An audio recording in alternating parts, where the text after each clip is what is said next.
Stockport pick up the only win of a condensed international break fixture list, while Barnsley draw at Cambridge and Gareth Ainsworth takes the helm at Shrewsbury. Welcome to the League One Lowdown review episode.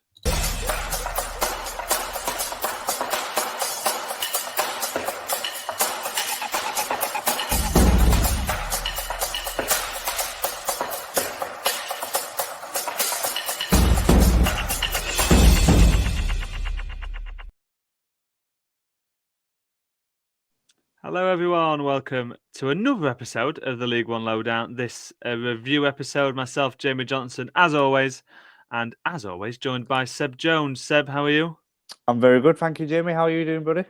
Yeah, I'm good, thank you. I'm a little bit chilly. I think winter's certainly on its way. It's absolutely chucking it down outside, and I think I might need to put the heating on after this podcast because it's getting a little bit cold in the house.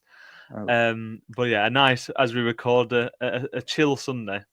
A chill Sunday, yeah, for both me and you. We actually had a little bit of a League One Lowdown meetup, didn't we, over the midweek? Yeah, that's it. We traded League One for some Champions Hockey, the Champions Hockey League. We went to the Sheffield Steelers against Eisbären Berlin. I go to the hockey a bit more than you. It was your sort of like only your second experience of watching the Sheffield Steelers. But before admittedly, not a lot to talk about this week, so we'll waste a couple of minutes on the ice hockey. What did you make to it? No, it's good. Obviously, different to my usual League One football that I watch on a pretty regular basis. But yeah, the tempo was good. The atmosphere was good. Shame about the final result. You know, we were both there sort of supporting the Steelers, and they couldn't quite manage to get a positive result. But nevertheless, it's still a positive display. But yeah, I really enjoyed it. It was good fun right behind the goal. So a good view of the action up close. Exactly that, and it's definitely something I think I wish more people sort of saw ice hockey. It's sort of one of those things that aren't talked about very much. Maybe we should start an ice hockey podcast. So maybe that's what we need to do. They don't have international breaks over there, and that's where we're going to start. Have a little bit of a moan to kick off about international breaks. 5 games survived, which was more than the last international break. We only had a couple of games, but nowhere near the amount of goals we had during that break. But what did we make of it? I've got a couple of bits from Michael Scabala's press conference on Thursday to reference and bring up. But first off, do you think that we're gonna see these more in future, or do you think eventually we're just going to get to the point where we, like they have in the Championship and obviously the Premier League, that we're just going to have the week off in League One? Well, firstly, I'm very glad this is our last international break of the year, because every time the week just seems to go so slow in terms of, there's no sort of, there's either no or very minimal football that's going on that you can sort of get excited about and watch. So I'm glad this is the last one until March. There's still a little bit of time that we can enjoy the break from internationals. I am not a fan of international breaks, but I think it's become more apparent as, I guess, I don't know, because there's more bigger sides now involved in the league, in League One. A lot of the players are playing at international levels, obviously across the world, across the globe, and in varying levels. I don't know if something needs to be looked at in terms of the requirements for calling off a game, and I know that's probably something that you're going to mention with Scabala, what he said prior to their game over the weekend, because Lincoln tried to request a postponement. So I don't know if something needs to look at, because at the minute it can be 3 internationals, but it doesn't matter the age category. And also I think that, especially Lincoln, there's been some instances where a player was placed on the reserve list of an international call up, and that still counts as sort of one of the 3. So I don't know if something has to be looked at in terms of that regard, in terms of actually going through the criteria and going, right, okay, who are you playing for? What sort of So you mean what level? Think it should be, because obviously at the minute it's 3 internationals. Yeah, Usually game gets cut off. You think it should be more? I think it should be more, and I think it should certainly be looked at in a little bit more detail on perhaps a case by case basis. I get it, sort of 3 players. It could be your main striker, your main centre half, and your main goalkeeper, by which sort of the spine of a team could be out. But very rarely is that the case. Sometimes it's the third choice goalkeeper or the second choice left back. That might necessarily not have been starting anyway. It just means that sort of, I don't know, might have to have the youngster on the bench rather than the squad player that's been called up. So I think it needs to be looked at in a little bit more detail. And I think maybe we will get to a point, a bit like what you said, maybe we will get to a point where League One games, similar to the Premier League and Championship, will just sort of have no games over the international break. But I think that going back to when I'm coming from a Barnes point of view here, when Barnes were first in League One, there were no sort of games cancelled due to international call-ups. And now it's a rarity that the game isn't cancelled because of international call-ups. So something has obviously changed, and I guess sort of the rules and the requirements have got to change in adaptation with that as well. So yeah, I hope they don't sort of scrap League One over international break, because it's nice, there's a little bit more eyes on League One games and stuff like that, from other teams that perhaps are in the Premier League or the Championship. But at what point to sort of, there's a little bit of a balance, isn't there? Are there more eyes on it? Sort of, I don't know. Something's going to be looked into it for sure. And we've seen a recent example this weekend about Lincoln and Michael Scabala, haven't we? Yeah, well, a couple of bits there. I mean, on the Lincoln case, it was Exeter who tried to get the game called off, but hadn't put their paperwork in early enough. Like their third call-up seemed to have come quite late, and by the time they were like, "Well, we'll try and get it called off now," the deadline had passed. So that was sort of the case there.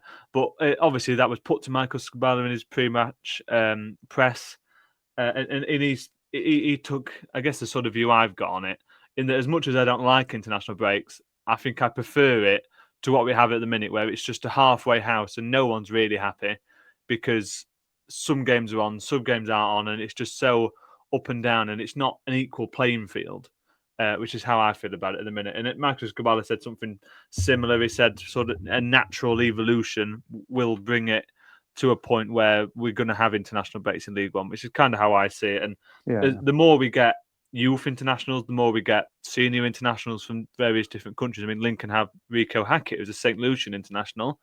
The more those sort of players come into the league, which is always a great thing, and it's improving the quality of the division, the more that happens, which we want to happen, there is the consequence to that is the international breaks, I think, are just going to have to come in to the league. And as much as it's a pain when we have 3 or 4 games to talk about, I think it's better for everyone, maybe in a couple of seasons' time, that we just have no game to talk about for a few weeks of the season and we just have the break, because it puts everyone in the same boat rather than what we've got at the minute, where some teams are having games called off. And I think it's worse for the teams whose opposition has the international players, because to say, I don't know in terms of specifics, but say Barnsley don't have any internationals.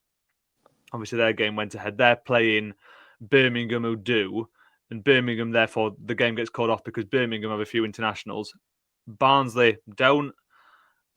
They obviously want the game to go ahead. In a few months' time, when that game is rearranged, they might have a few injuries. They might have a totally different set of results leading into that game. It turns the whole thing on its head, and that, in a way, it's all down to luck. And I think it's just a bit of an unlevel playing field. I wrote an article, I beg your pardon, about it on the deck late last week. Anything to get a plug, Jamie. Love a good plug. But yeah, so that is how I feel about it, and we don't want to spend too much time on it because I'm sure we'll recover it all in March when we have another international break. No, but it does. But I guess sort of part of the discussion of we've only got 5 games to talk about on this episode, and part of that is because of the international break and because of the requirement that currently you need to have 3 players. In order it's a low bar to have to clear. It is, yeah, and sort of, I guess we are last time there was only 3 matches go ahead. This time only 5, so less than 50% this time. But prior to that, it was more than that had been cancelled. So it's something that definitely needs looking at. It's a problem that needs sorting, and I think that's the sort of thing perhaps will get looked at in the summer or at least in a couple of seasons' time. I don't know if the change can be made automatically. And I know that there is, I don't want any sort of, if we get any comments sort of in terms of the fact that there is mitigation because they have to play a certain amount of games for the team. I think it's 25%, but don't quote me on that. But there has to be a certain amount of games that player has played to count as an international to be taken out. So you can't have your 4th choice goalkeeper who's never played a game all season and he be the reason the game's called off. I think they have to play a certain amount of games. So there is that, but yeah, I think the whole thing needs a bit of a relook, a reshape, and I think eventually we will just get to the point where we have international breaks in League One, just like we do the Championship. But 5 games did survive the international break cull, and we're going to go through all of those. We've got 3 goalless draws to talk about, which we're going to get to later on. But we're going to start with the only victory of the week, and therefore the only defeat as well. That's Stockport County 1, Wrexham 0. I made the mistake last week of saying Stockport was in Lancashire. I've been told it's in Cheshire. Quite a few times now. Yeah. I want to make sure that that's on record, that I know it's in Cheshire now. And it's a good job I do a League One podcast and not a geography podcast, Seb, is all I'm going to say on that. A Stockport victory and a really important one against Wrexham here. Yeah, for sure. Certainly, I'm not quite sure the result most people were expecting. Obviously, these two sides came up together from League Two last summer, and sort of prior to that were, I guess, had a friendly rivalry, sort of coming up the leagues together to get to the current point in which they are in League One. Stockport have sort of drifted really in the past few weeks, sort of a few mixed results, but just the one goal that they managed to score against Wrexham, it doesn't matter how they go in, and this certainly went in with an absolute flyer from Louis Barry. Yeah, it was a really fantastic goal, wasn't it? If you've not seen it, brilliant sort of the initial shot. I think it's from Ollie Norwood from distance, hits a sort of Wrexham defender, and then Louis Barry sort of almost on the turn and just on the edge of the box, sort of right into the corner of the Wrexham goal to give the home side the lead. And I think it was more or less deserved on the balance of play, really. Single deficit, holding on a little bit towards the end, but they probably got what they deserved. Stockport and sort of a moment of quality from Louis Barry. I've seen sort of something doing the rounds on Twitter saying there's all these players that are worth millions in League One, and it's a loanee from Aston Villa that is sort of the main talking point, I think, in League One, certainly over the course of the weekend, which I found quite funny. He's a fantastic player, I mean. It was a really fantastic goal from him, yeah. This is worth finding if people haven't seen it. You've explained it really well there. So on the turn, just outside the box, and kills it into the far corner. Really good goal. And it's a goal that deserves to win a game, and it did here, obviously, just the one goal in it. Stockport, probably the better team, 7 shots on target to 1, 19 shots to 9, and even had more possession. It was one of those, I watched a bit of the highlight package this morning, and it was just Stockport chance after Stockport chance. It was a really busy afternoon for Callum Burton in the Wrexham goal, and I think he was the only thing keeping it at 1-0 and not making it any more. Back-to-back league wins, though, for Stockport County after they fell 5-0, obviously, to Wycombe just a few weeks ago. They've bounced back from that with that huge win against Bolton. And then they've got this one here to follow that up. And they're showing that they're on the right trajectory again after starting quite well, slipping off a bit, and they're on the way back up, Stockport. Yeah, well, both of these sides are within the playoff spots at the minute. Wrexham in 3rd and Stockport in 4th. I think that will maybe slightly annoy Stockport fans and certainly Dave Challoner as well. The fact that although they did beat Wrexham, they are still behind them in the league. And only by 1 point as well. Wrexham have 28 and Stockport have 27 in the table. But yeah, good. Stockport is starting to get a few run off good wins together. We mentioned that emphatic victory over Bolton, and obviously then to grab this win over Wrexham over the weekend as well. I think it's got to be morale boosting, really, sort of to keep a couple of wins together after a bit of a few shaky results over the past few weeks. To get sort of a few wins on the spin is great for them, really, and great for the club. And yeah, as you said, it was a pretty dominant display over the course of the 90 minutes, and they thoroughly deserve their victory and deserve to be in 4th place where they currently sit in the league table. Yeah, exactly that. And a word on Wrexham before we do move on. It's only their 3rd defeat of the season in the league, and all 3 of those have come away from home. And they lost to Harrogate as well, and in the FA Cup, I think that was away from home as well. So they've got the consistency at home back in Wales, but on the road, perhaps it's not quite there, and that is the kink in the arm, if you like, the Achilles heel. that Phil Parkinson and co will be looking to try and sort. Yeah, for sure. They lost to Port Vale in midweek as well on penalties in the EFL Trophy. I know sort of it's not seen as that big of a deal, but certainly still a defeat is still a defeat. As you said, knocked out to Harrogate in the FA Cup, but in amongst all that, they beat Mansfield 1-0. So, things are not looking too negative. It's just They're still in the playoffs. It has to they be. are still in the playoff. Remembered. Yeah. It's just the past month. The past month has been a little bit sort of mixed bag, really, which I think is expected over the course of a long season. And as I mentioned, still in the playoff, sitting third, 2 points off Birmingham. I'd imagine that gap will begin to stretch because Birmingham have only played 13 compared to Wrexham's 15 and Stockport's 16. But for now, Wrexham are third place, 2 points off the automatic places, and they'll certainly be happy. Although I think they'll be. I think the Wrexham Stockport relationship, I think, like I said, sort of it's a healthy rivalry.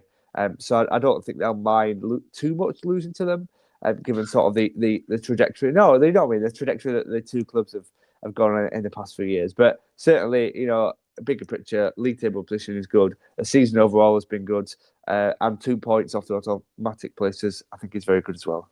Yeah, I'm not going to weigh in on that. I don't want to proclaim to be an expert on Stockport County, geography or otherwise. So I'll leave that be. But we'll move on then to your team, Barnsley, with a 1-1 draw away at Cambridge United. It was a 4th minute goal for Cambridge to take the lead. And then Stephen Humphries was a really lovely solo goal, equalised in the 17th minute. And that is how it finished. Barnsley dominated the second half, but couldn't really make that pay. The question I put to you, Seb, I know you watched this one, is it 2 points dropped for Barnsley? I think so. Yeah, I know sort of Cambridge came into this one off the back of the derby defeat against Peterborough. So clearly they had something to play for, and they wanted to show that they were worthy of wearing the shirt. Some of the players, I guess, that perhaps didn't perform in that game. So they've obviously got a fire in the belly sort of thing, and I think that showed. We've seen that from the early goal, just 4 minutes in. Very unlike Barnsley. In fact, I don't think they've conceded within the first 15, 20 minutes of the first half so far this league game. And certainly in the last month or so, while we have sort of been on this rise of form. So it's a bit of a surprising start from the home side, but in the end, sort of it was Dan and Lundell who got in the end of a mistake at the back for Barnsley. I'm glad you just to sort of pause there, because I'm glad you mentioned that, because I didn't think it was really being talked about, but I watched the highlights and it's the number 60 De Gavini, isn't it? That made the mistake, and I saw it and I was like, it's awful defending. He gives the ball away, and then after that lets the bloke run past him. I mean, it took a lucky deflection in, but the defending is really quite awful. And early on in the game, it's poor, really poor. Yeah, no, I agree. I don't know. It's one of those where I just think we weren't expecting to start. It's like you switched off. Sort of, we didn't seem to settle in those first few minutes, and it's not the first time that Cambridge had actually come forward in those opening moments as well, and they came forward a few times just after that goal as well. So I'm not really sure. I don't know if we underestimated them. I'm not really sure. But the Barnsley changed their formation slightly because Luke O'Connell was suspended. So rather than bringing a like-for-like midfielder, Darryl Clark opted to bring in an extra attacker. So I don't know if that sort of left the defence a little bit more exposed. And forced a mistake from Desjardins for their goal. I'm not really sure, but in fairness, then one of the strikers, Max Waters, was injured, and so then the midfielder came on, and then we switched back to the formation that had been working weeks prior, and then after that, Barnsley did look the more comfortable in the game. So yeah, I think after a bit of a unexpected start, a bit of very surprising. I think Barnsley got into the flow of it a little bit more, and as you mentioned, the goal from Stephen Humphries, collected the ball from his own half and just ran. Really, there's no other way of describing it. He just kept running. It was 2v1 at one point, and I think it was him and Davis Keeler-Dunn, and he just thought he was going to play in Keeler-Dunn, but he just kept going right into Cambridge's 18-yard area and just shot and scored the equaliser. But then, as you said, given the chances Barnsley had and given sort of the opportunities, and Cambridge did sit back for quite a bit of it to sort of defend that the scoreline as it was, there was a chance for taking their Barnsley, and they didn't take it. So in a very long-winded answer to your original question, I think it is 2 points dropped, yeah. Yeah. Adam Phillips went close in the second half. I think that was probably the closest you got to finding a winner. And yeah, like you've just said there, Seb, I mean, you had the chances and just didn't take them. But the silver lining is that your 5 league games unbeaten still. I mean, it's a draw isn't the end of the world, even if it is 2 points dropped against a team down at the wrong end of the table. Yeah, I think it's been pointed out in recent weeks we've not actually played teams that have been at the bottom end of the table, and now we have a succession of those. So it'll be interesting to see how last year we seemed to always struggle against teams that sort of defended with a block, really, sort of a back five that sort of were quite deep. We seem to struggle to get past them. So I'll be interested to see how we fare this year as well. But yeah, positive, absolutely, in terms of the unbeaten run that we're currently on. And yeah, I think they're looking up. I don't think people are too disappointed. Cambridge defended well. Yes, we had chances, but there wasn't really any clear cut. Yeah, I don't think people are too disheartened with the final result. Good stuff. Well, we'll head to a quick break then, and then when we come back, we'll talk about one of the other teams down at the wrong end of the table in Shrewsbury and their new manager, Gareth Ainsworth, and then cover the rest of the games that survived the international call-ups.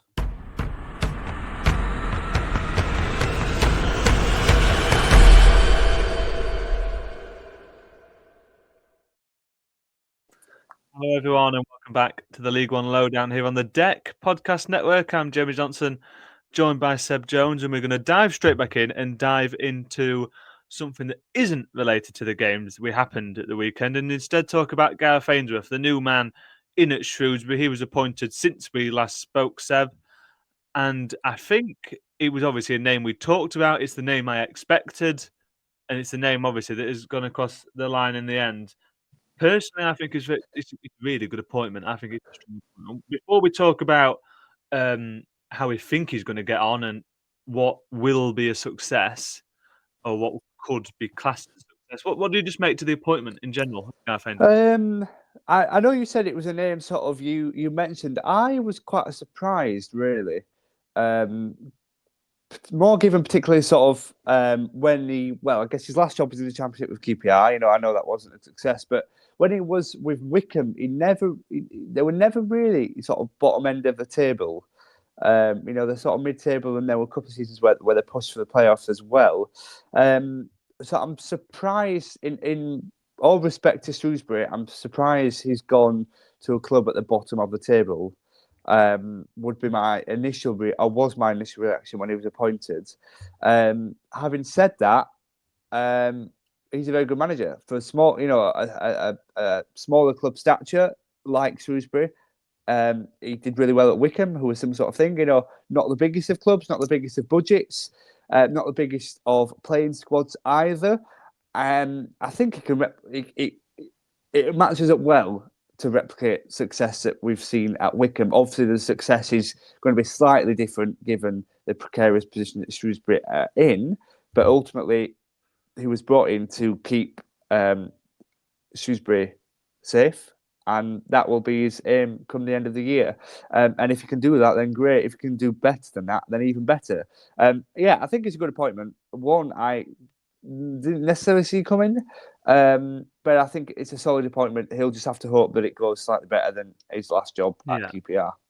Yeah, I'm going to agree with parts, disagree with others in that. I also think it's a great appointment, like I mentioned. I really rate Gareth Ainsworth. I think it's a bit of a coup, really, for Shrewsbury to pull him down to the rock bottom of League One. And I think he's well shaped and in a really good position to do a good job at Shrewsbury.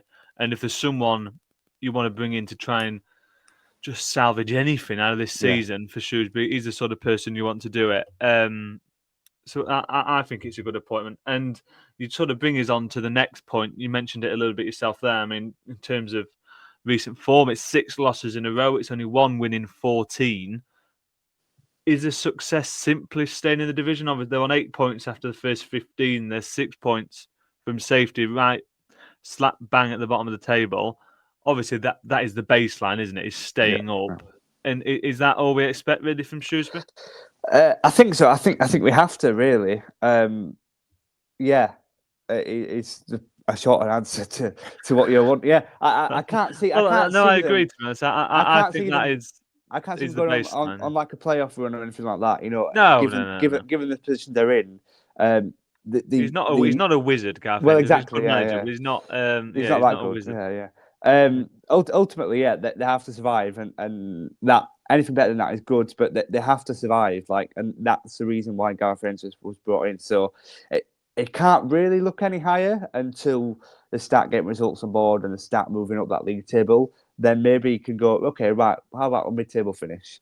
But you don't really know that until after a good run of forms or a good run of results as well. They've got to focus on survival. Yeah, no, and I agree with all of that. Really, that is the main aim. Obviously, will just be staying in the division, and anything above that is a bonus. Yeah. So no, I'm going to agree with that.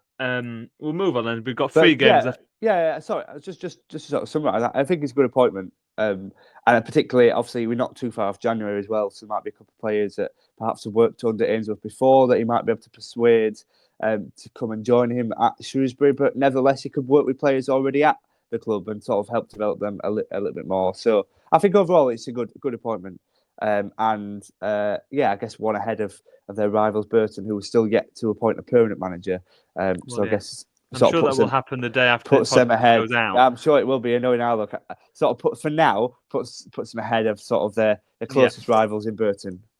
Yeah, and his first game's against Birmingham, Gareth Ainsworth. So not easy first game. Certainly not. But he's got those 2 extra days, obviously, with this international break, to try and bed in some ideas before that game. And it's a bit of a free hit to start off with. So never the worst thing. I've interviewed Gareth Ainsworth before. He's a really amenable guy. And if he comes across just as he does when you see him on the telly and that sort of stuff, as a really nice guy. So I hope he does succeed, and I think he's probably the man that can do it. But as I say, 3 games left to talk about from League One on Saturday, and they're all finished goalless. But we're going to go through them all. I don't think it'll take us that long, but there's some interesting bits to pick out from each game, admittedly. And we'll start with 16th versus 18th, Blackpool versus Northampton Town. Plenty of chances. I mean, combined, there was almost 30 shots on target. 30 shots, I beg your pardon. 8 shots on target is a bit more reasonable. And it was pretty even. Blackpool probably had the better quality chances, but just not clinical enough, and not much to separate them in the table, and not much to separate them at the end of this game, Seb. Yeah, I think we've got to look at a big picture for this one in terms of the result means that both sides are clear from the relegation zone. You know, the 4 points now with that result for them on Saturday. It's just another one, really, where Blackpool, you'd expect them to be doing better, really. But they've been on a real poor run of form after that initial boost when Steve Bruce came in. It's fell off the edge of a cliff. Yeah. They just haven't got, obviously didn't get anything from that game, and in previous games they've been very disappointed as well. And I'm not really sure, really. Like, obviously it's finished. You'll know that Blackpool have had the chances, but they've just not taken them, which you can't keep doing, really. You know, we this has cropped up before with Blackpool in terms of their attacking options and their finishing quality as well. It just isn't there at the minute, and you can't win games if you can't score. So it could become quite a long-term issue for them going forward. I know they've had a few sort of injury issues as well over the past couple of weeks. So a couple of players are out in that regard. But you can't really excuse that, to have the amount of shots that they did, with so many of them on target as well. They've got to be doing better, really. As for Northampton, I guess they'll see this slightly differently. They'll see this as a solid point away from home, really. They've not sort of dominated as such. They probably deserve the point. yeah, I guess the two sides will see the 0-0 slightly differently. But Northampton was certainly be the happier of the two sides with the final result. Yeah, no, I'm going to agree with that, and I think I've got to give you a little bit of credit because I think I remember a few weeks ago we were talking about Blackpool's attacking options, and you were the more scathing in your opinion and saying they didn't have the options up top, whereas I was a little bit more positive. I think about Jordan Rhodes in particular, but I think you've come out looking a bit rosier on that particular topic of discussion because Blackpool are struggling in front of goal. But yeah, a decent point for Northampton, like you mentioned, and there are similar themes to carry on from that into the next game, which is Bristol Rovers against Crawley Town, which again looked pretty fair result based on stats, but again the home side having much better of the chances. They just couldn't find that goal. I mean, Isaac Hutchinson, Luke McCormack both hit the bar, and the real key for keeping it level was Connell Truman between the sticks for Crawley. Who, I mean, watching obviously you get a bit of a skewed interpretation of a game from a 4 or 5 minute highlight package. But from what I did see, he was definitely the goalkeeper who was busy out of the two of them. But in the end, still a goalless draw. Yeah, it's sort of a good and bad thing that a goalkeeper is busy. Obviously, that they stop preventing goals and making saves and whatnot, but actually then you have to question why are these shots coming in, or why is he being kept busy? And often that's because of the defensive line in front of the goalkeeper. It's a good and bad that he's been kept busy. But for Crawley again, I think Nelson's a solid point.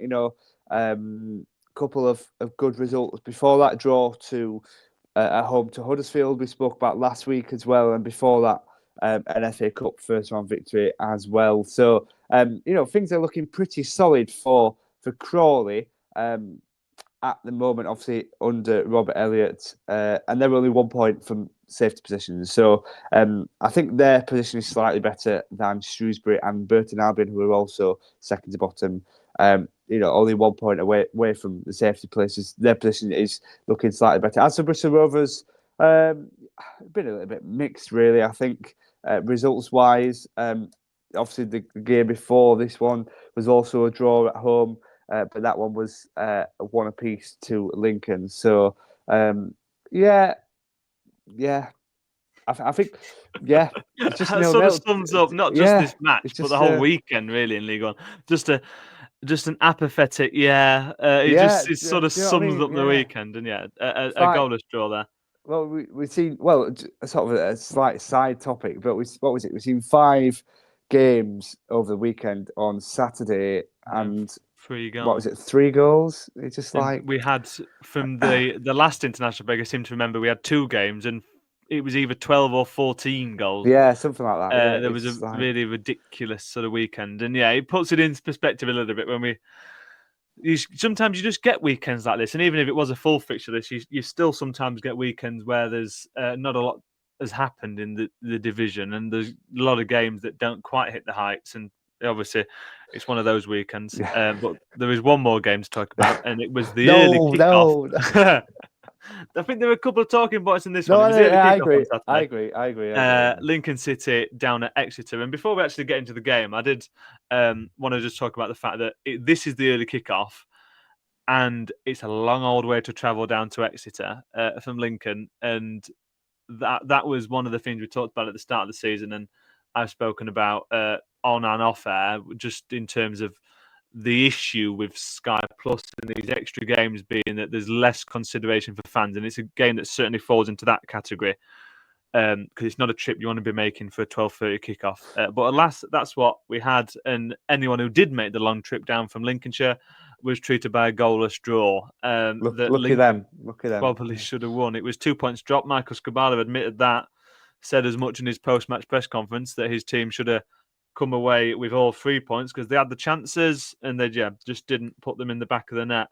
We mentioned the bits in terms of the international call-ups and the issue with Exeter. They had 3 internationals but didn't put in their submission early enough to get the game called off. So that's why it went ahead in the end. What did you make to it? A bit more exciting than the other 0-0s. I'll give you that one for free. I guess the biggest talking point that they missed out was the red card, the second yellow, sort of in the later stages of the game. Yeah, Ryan Woods for Exeter. Yeah, I think it was probably deserved second yellow. Really, yeah, it was a really poor challenge. He didn't look very happy about it, but he's coming from behind. Admittedly, eyes on the ball, but he's missed the ball by about 5 yards and took Colin McGrandles out. It's a yellow card every day of the week. I don't really know what the big deal was. He likes to sort of with the force and from the behind it that you just said there. So I guess some referees could have seen that and just given a straight red anyway. But he just got the second yellow. So yeah, that probably deserved a red card really. But definitely a deserved second yellow. I mean, it was one of 2 red cards. There was a red card for Exeter's assistant manager as well. Oh, I saw that. David Perkins. Yeah. Former Barnsley midfielder, because he sort of he held the ball to stop. Yeah, it was just out of nothing, wasn't it? The ball came over to him onto the bench, and he grabbed hold of it and was sort of doing the thing you used to do with sort of when you was a kid, and there was like someone trying to take the ball off you. You just sort of worked it around, like passing it around your body, so they couldn't get it. He was doing that and got himself sent off. Really quite silly. And that was the drama of the game, really. All the extracurricular activity. But in terms of the actual football, Lincoln should have scored. I don't know how much of it you've seen, but I mean, Mikama had a couple of chances. Moylan had a chance he should have put in the back of the net. And there was plenty of chances for Lincoln that they just didn't make the most of. And that is the warning sign. I mean, obviously, I watch a fair bit of Lincoln, and as much as I sort of loathe the long ball tactics and the bit more varied football they're playing this year, rather than the progressive, free-flowing football they were playing at the back end of last season, they're more willing to lump it long and be a bit more mixed in their attacking, which is fine. I understand the point behind that, but it becomes a point where it's just kind of not providing anything up top. And when they do manage to get the ball up there, which is happening a little bit rarer than it was at the back end of last term, that they're just not making the most of it. And that is the concern for me. Without someone like a Joe Taylor who you can rely on to put the ball in the back of the net, that they're beginning to come into trouble in that sort of way. Obviously, they're still doing really well. They're up in 6th. I'm not quite sure if they've been playing the football that warrants that 6th place finish. So that is sort of how I feel about Lincoln. They're a bit of a fragile team as well. But I'll see what you say to that. I agree. Obviously, you see Lincoln a little bit more than I do. But we mentioned just before we started, it's this week has been a year since Michael Scabala took over at Lincoln, and I think I guess now it's a good time to sort of reflect on his progress really, and particularly on the successes of last season as well, the success of this season so far, obviously bearing probably the performance and the results, but in terms of league table standings currently, the 6th, that is very good by Lincoln's Lincoln's recent history, really. So, I think, a point in terms of the actual game. I had 2 red cards and a couple of Lincoln chances, but beyond that, not too much to discuss. I think we've done very well there to talk as much as we did over the 3 0-0s. I think we deserve a little prize or something like that. But I always feel with football games, even if they are 0-0, even if I don't think any of these were, but if there is a bore draw, you can always get something out of it. I feel like you can always get something out of a game of football, and we managed to get a bit out of those goalless draws there. But that does bring us to the end of the podcast. We've covered all 5 games, and obviously a bit of Gareth Ainsworth in terms of his appointment as well. Next week, it's a usual week. It's a normal week, yes, which is fantastic. Before then, it's the FA Cup, and a little bit of a mix and match there. But thank you all for joining us. If you've listened, if you've watched, give us a like, a follow, a subscribe, whatever it is, on whatever platform you are listening. It really does make a difference. And if you are on YouTube and get to look at our lovely faces rather than just hearing our voices, then do subscribe to the channel. And we'll see you in 7 days' time for the next episode of the League One Lowdown review episode here on the deck. And in the meantime, you can catch Callum and Sam on the preview episode at the back end of this week. So thank you for joining us, and we'll see you again next time.